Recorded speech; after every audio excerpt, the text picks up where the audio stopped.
Hello, everyone. Welcome to Now Next Later for Monday, August 18th. We are really excited for our guest today, who I'll introduce in a second. Sasha, thanks for being here on Now Next Later. It's good to see you. Je Likewise. Jessica, Evett is the Senior Vice President of Product Strategy at CloudVirga. Jessica, we're excited. The topic that we have for today around changing consumer habits, borrower behavior, borrower tools, the digital experience is a topic that consistently comes up on Now Next Later. Our audience tends to struggle with how rapidly I can change to these trends. How do I do that? How much does it cost? And when I get there, am I still meeting the need or has it changed again? And so Right. when we started talking about this topic, I was like so excited for the last few weeks to have you on, because this is a real challenge. It is a real struggle, how to make these balances work and how we understand first and foremost the changing behavior, and then how do we meet that change. So we usually give a few minutes, which I've just done in the intro here, for everybody to come over from the waiting room. As everybody knows, this will be posted to YouTube afterwards. You can share with your colleagues if you couldn't join us live. And if you could join us live, thank you for being here. Please put your comments and questions in the chat. That's where I look and Sasha looks to ask Jessica what you'd like us to dig into. So welcome. Thank you. Jessica, glad to have you here on Now Next Later. Yeah, excited to be here. Thanks for having me. Absolutely. So I thought we would kick it off right from the top with this interaction between consumers and the lending experience. We hmm know it's rapidly changing. We hear how it's changing. Can you tell us a little bit, as you build product for borrowers and for consumers, what do you see? What are the expectations these days, and what has changed as you've built technology for the lending process?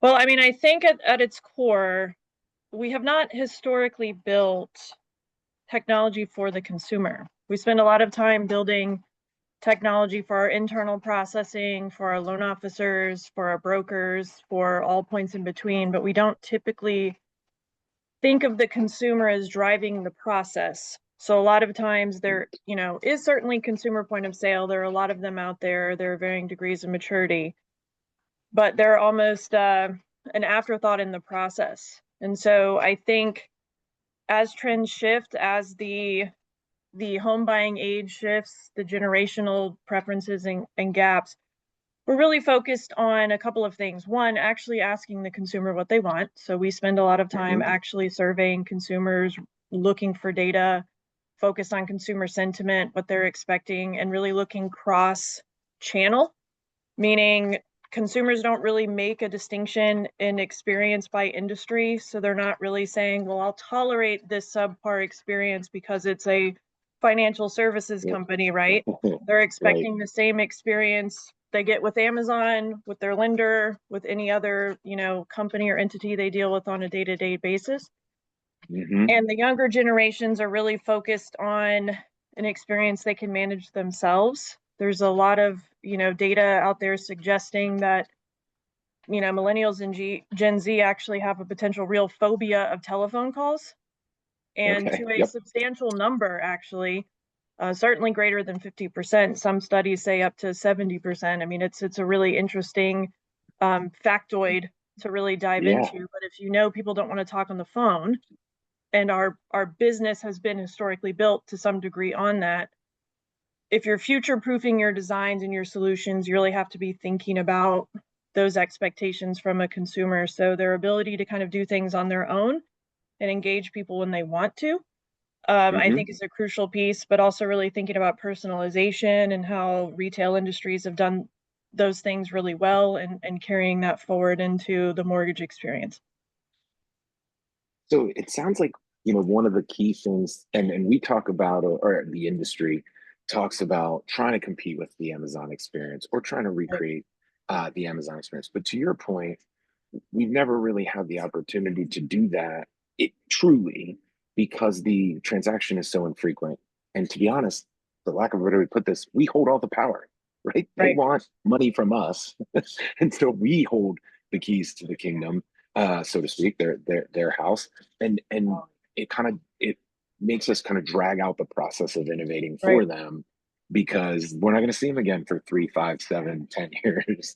Right. And so I'm curious if you've seen, recognizing these changes and recognizing how hard it is, where we are making up some ground. Like, where are you seeing that we've been able to start to address some of these things, even as some of those historical challenges remain historical challenges?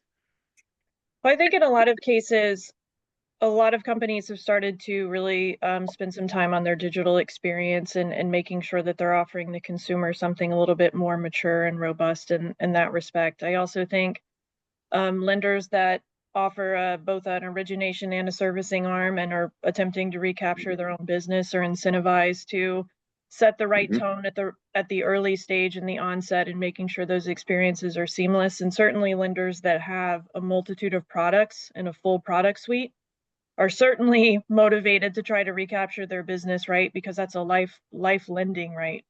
Throughout your whole life, you could continue to go back to those particular lenders and those experiences. I think, in terms of where people are moving in the right direction, I think there's a lot of work that's been done over time in making sure the communication outbound has been more targeted, more direct, more Hmm. correct, and more dialed in.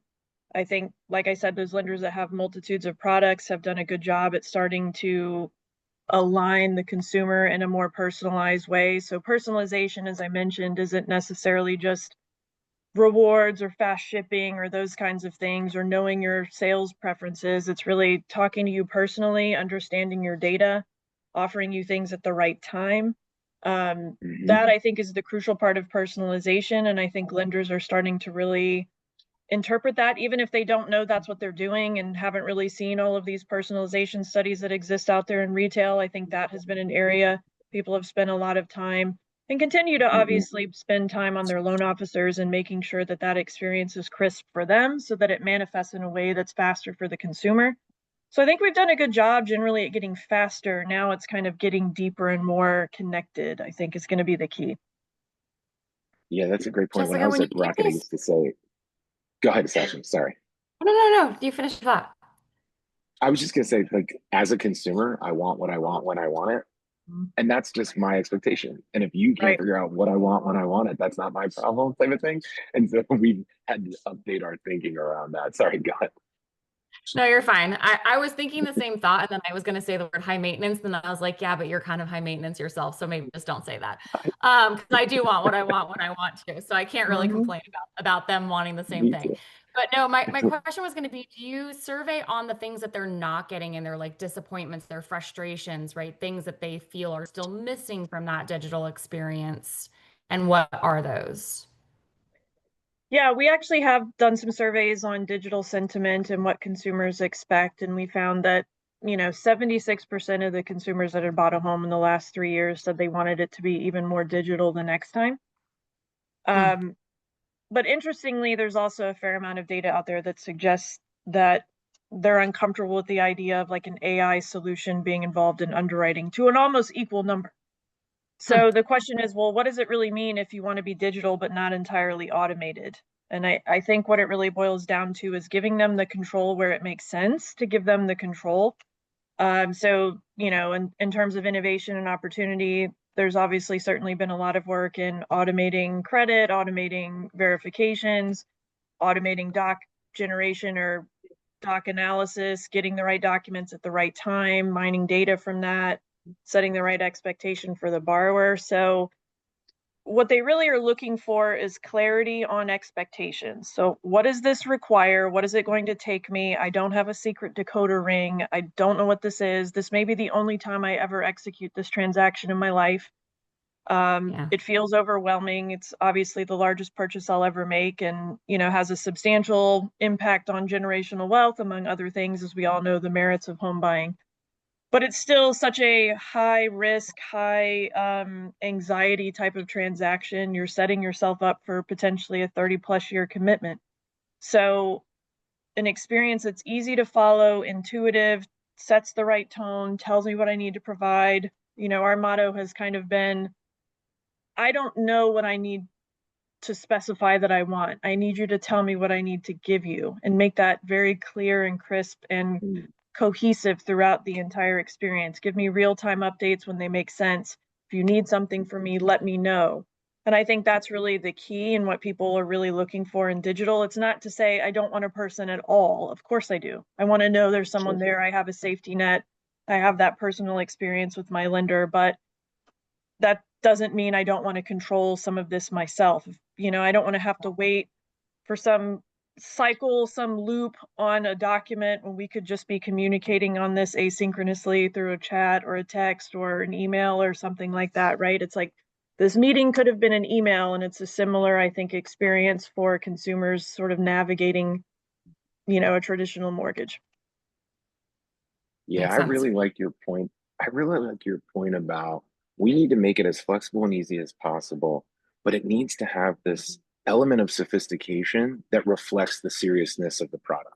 That Right. and you really have to strike this balance. And I love how you said that. I think one of the things I've been trying to figure out is there's often these weird consumer hooks in behavioral economics that you like didn't expect to be the thing that works or that hooks. And so like, you know, kind of some of the stuff that I was thinking about is like how consumer retail does, you know, people like you also ordered this. People like you also like this show too.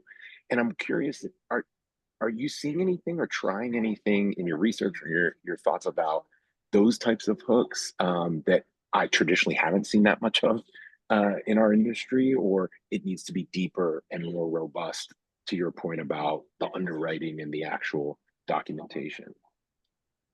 Yeah, it's interesting. Like in the servicing space, we've been contending with this for a very long time, right? The idea of imminent default, managing your risk, identifying a consumer that's potentially about to be underwater or already is and hasn't let us know, right? There's a whole ecosystem around, you know, collection attempts or loss mitigation and trying to recover a borrower.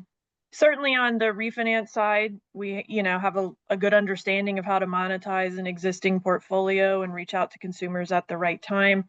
I think when you think about a purchase or a refinance, or really just sort of trying to cross-sell other products you might have, I do think there is some trend in behavioral banking that's starting to appear and emerge, certainly in lenders that have a lot of different solutions. I think when it comes to, you know, your sort of traditional bread and butter mortgage or HELOC or those kinds of things, consumers do want to be told at the right time that there is a solution available to them. And I think, you know, Mhm. I keep harping on the idea of personalization, but this is a prime example. It's like, you already know me, you know who I am. It's like when I call an IVR, you already have all my information. Why am I Right. re-authenticating, right? You already know based on my phone number who I am. Just ask me a basic question. Or I have to call in and I talk to somebody and I just went through this whole process and none of that information filtered to the agent. It's the same kind of experience for a consumer just in general on a product-based sense. It's like, well, you already know me. You have all of my data. Most consumers understand the big brother aspect of our information at this point. So I think hitting them with the targeted expectation is exactly what they want. I think it's also, though, like you have to give them the off ramp. If they're like, hey, man, I'm not interested, there's only so many times you should follow up with them about it. But yeah, I do think people want that nested experience where, you know, in the origination sense, you could see that playing out like, hey, you know, where you're looking to buy, here's what people are seeing in terms of property value increase Mhm. or, you know, taxes or insurance or those kinds of things. So it doesn't necessarily have to be a specific product I'm steering you towards, but it could be about affordability or the expectations of the market that you're moving to. You could see that Mhm. expand into like, hey, 5 people on your street have been in distress in the last however long, so consider that as part of where you're moving. I think there are a lot of ways you could go a lot deeper and more rich than just, hey, this product is available to you. I think most consumers would assume that's table stakes right now. Mhm. Jessica, it seems like pretty straightforward, simple when you're removing the friction, right? It's like, okay, automate the things that make sense to automate. Don't bother your consumers with things that should just be easy. Fine. But when it comes to the richness of that data you're talking about and the consumer expectation of, hey, At this point, it's table stakes. Everyone else knows me, knows my data. I've gotten comfortable with the fact that it's out there. So I kind of expect you to learn enough about me, my psyche, to know how to put in front of me what I will Very respond to. Do you feel like lenders have enough data and the right data? And are they, assimilating that data in the appropriate ways to get to that recipe of success? Because it feels like a Goldilocks scenario, right? It's like not too cold, not too hot, not too cold. You got it right in the middle. But like, do they even have like the right data and the right tools to get to a point where they have that level of sophistication of managing the data appropriately?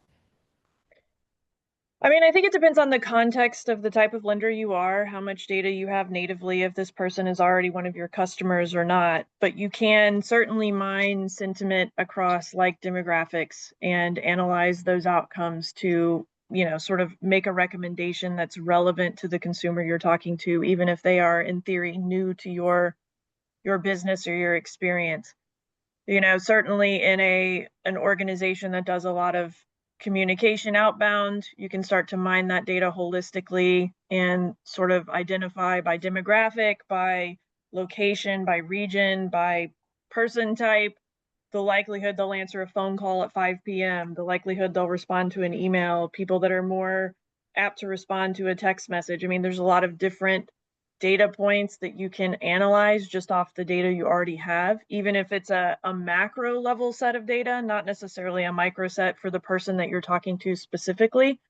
But I definitely think there's a lot of data there and a lot of opportunity to leverage it. It's just being creative about how to look at data that may be somewhat non-traditional in how you might have interpreted it historically.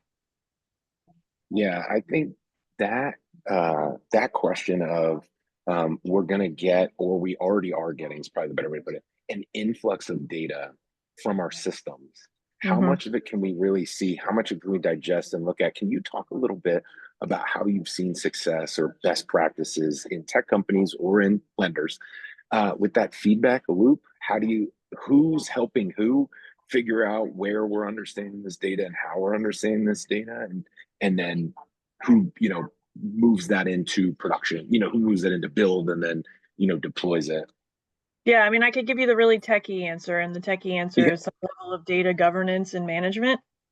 So Yep. where is your data? Where is it being sourced from? Who's feeding it? Who has control of it? How can it be manipulated?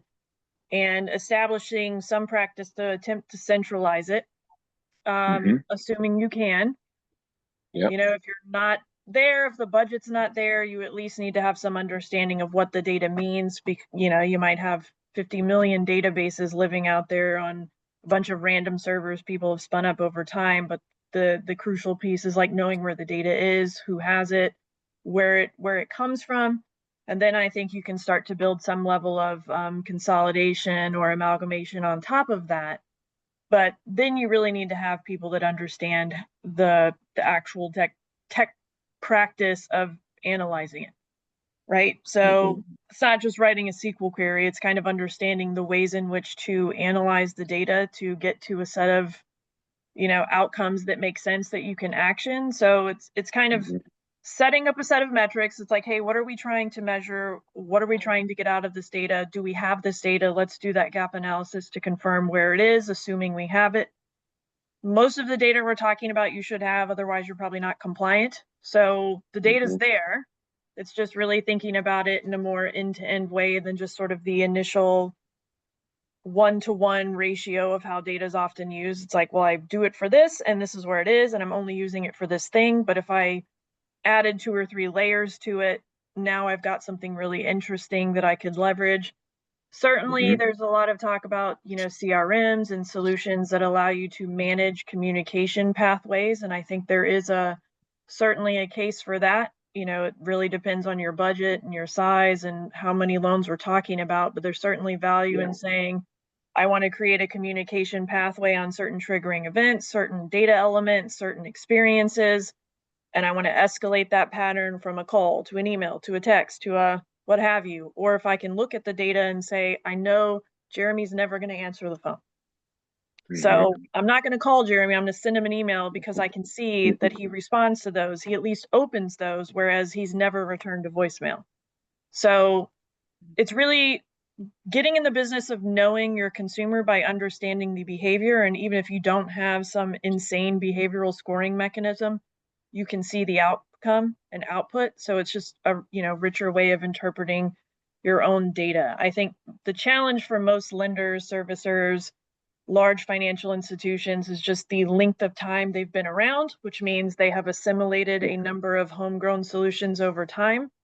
So it's always uncomfortable to make the investment to consolidate because it's not a particularly sexy technology implementation, and it's not the thing that feels like it gives me an immediate revenue or boost or expense reduction, but it's certainly valuable. And I think it's going to be the key to really continuing to build on the promise with your consumers. I think you're 100% right, Jessica. And it's not just consumers. I think for lenders in general, data insights will drive better outcomes across all as we move forward. And the longer you wait to get your arms wrapped around it, Jeremy and I joke all the time that our very first podcast was about data. And every single time it comes back full circle to like, you got to know where it is, get it clean, get it normalized, and then start to be able to action on it. And I think that's going to be true regardless if it's consumer experience or otherwise. I did want to pivot the conversation because there was a question in the chat that I think is a really good one to help us move towards the AI discussion, which is, what are you seeing consumers have an aversion to around AI? Is it that it's uncertain, that they can't trust it? Is it in certain instances? And I think more specifically, Alan's looking for like, whatever that answer is, then what can we do either through automation or AI to make them more comfortable, or where do we stay away from and maybe where do we focus on? Sure. I think, the sentiment on AI and lending is not that unique from the sentiment on AI in general, right? There's obviously the human implication and the concern of AI displacing people's jobs, and that certainly is a fear that a lot of people have, and it's sort of an innate aversion to it to some degree. I think there's a lot of studies out there suggesting the amount at which people are using, things like ChatGPT now is sort of outsourcing their intelligence to some degree, and there's some suggestions that it is, potentially creating a lasting impact. But I think at its base, you're the main character in your own story, and you're very important in your own life. And when you're taking on such a large investment, there's just a level of comfort you get from another human being on the other end of that transaction, being able to reassure you that it's good, you're in good shape, things are going to work out, we have some options. And I think there's just an impersonal experience with the idea that a computer is just looking at all of my data, synthesizing it, and saying no.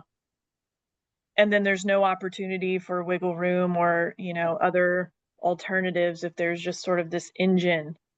There is certainly a added component of security and concern about what the implications of my data potentially going through an AI engine are. There are lots of people contending with the concept of AI governance and data leakage and hallucinations and all of those things that you've started to see even in sort of the healthcare space when they try to implement it. Even using like GPT-5, there's obviously been some challenges with that, which you can sort of see through a lot of the news. But I think it really just boils down to, this is an area where when I want a human interaction, I really feel I should have one. There's also regulations, I think, that are potentially coming about how it can be leveraged, what it can do, how it displaces a human. There's lots of states starting to look at, ADMT, which is sort of your data mining for talent, right? If you've kept up with the amount of AI used in hiring practices and the fact that people are like, I'm absolutely qualified, there's no way I'm not, and I'm getting an immediate denial, and how much of that is like an AI engine incorrectly synthesizing information because it doesn't have human nuance to it.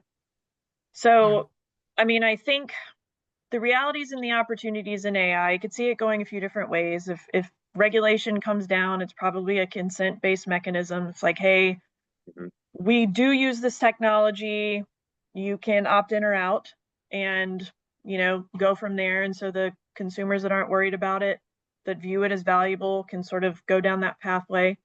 I think the other way to sort of build trust in the process is that it's not entirely automated. There's still a person looking at it, interpreting results. Maybe you don't use it to make the decision, use it to synthesize information to make recommendations to a consumer or a loan officer. But there's obviously a balance. It's like, well, if I'm going to spend that much money on AI, I would hope it's displacing some level of human capital necessary, right? That's the whole, in theory, the point when you think about it from a lender's perspective. But I think there are ways to leverage it to move the process along faster without it being the person that, stamps the final approval, to continue to build some engagement there. I also think chatbots deployed way too early weren't very good, and that eroded people's confidence in what AI could be over time when they're so bad and they're always giving you the wrong answer. Granted, a lot of that was RPA, but the average consumer doesn't know the difference. So it felt like it was Sure. AI at the time. It was awful. And so now Yep. I'm like, is this same horrible experience the thing that's evaluating whether I can have this mortgage loan or not? Yeah, no, that's fair. And I It don't will. want to oversimplify it, but it's like buying a home is an emotional experience in and of itself. And I think when you start to look at the high end of things that could trigger emotional response versus the lower end, keep AI away from the higher end, right? Mhm. Yeah. It's Yeah, not a because I just substitute for human nuance at this stage. It Correct. probably will be at And some point. well, I'm hoping not, no offense to the technology world that I live in. I don't think I could handle human emotion in technology form. I'm not ready for it.